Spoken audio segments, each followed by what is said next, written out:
De ki, o Allah təkdir. Allah möhtac deyildir. O nə doğub, nə doğulub. Onun bənzəri də yoxdur.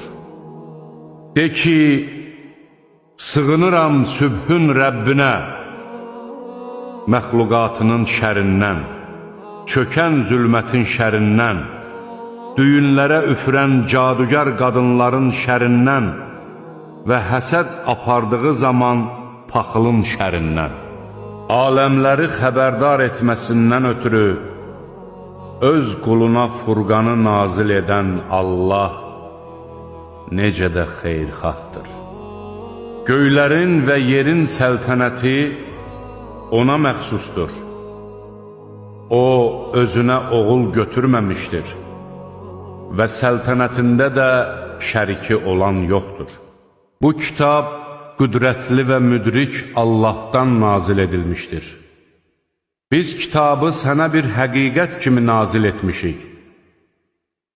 Sən də dinin yalnız Allaha məxsus olduğuna iman gətirərək ona ibadət et. Doğrusu, əsl din ancaq Allaha məxsusdur. Sizi biz yaratdıq. Bəs nə üçün dirildiləcəyinizi təsdiq etmirsiniz? Axıtdığınız nütfəni gördünüzmü? Onu siz yaradırsınız, yoxsa biz? Sizin aranızda ölümü biz müəyyən etdik və heç nə bizim qarşımızı ala bilməz.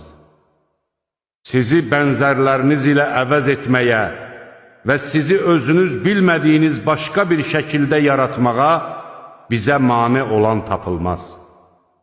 Siz ilk yaradılışı bilirsiniz. Bəs nə üçün dirildiləcəyiniz barədə düşünmürsünüz? Əkdiyinizi gördünüzmü? Onu siz bitirirsiniz, yoxsa biz?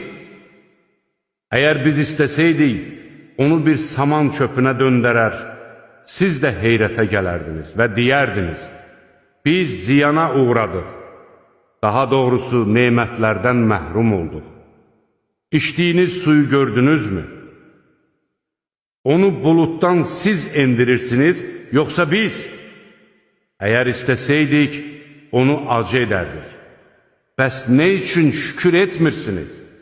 Yandırdığınız odu gördünüzmü? Onun ağacını siz yaradırsınız, yoxsa biz? Biz onu cəhənnəmi yada salmaq və müsafirlərin istifadəsi üçün yaratdıq. Elə isə ulu Rəbbinin adına təriflər de. Biz insana ata-anasının qayğısına qalmağı əmr etdik.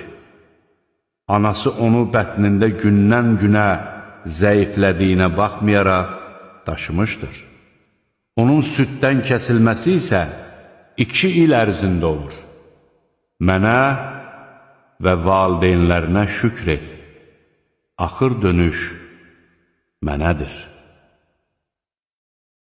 Əgər onlar bilmədiyin bir şeyi mənə şərik qoşmağın üçün səni məcbur etməyə cəhd göstərsələr, onlara güzəşdə getmə.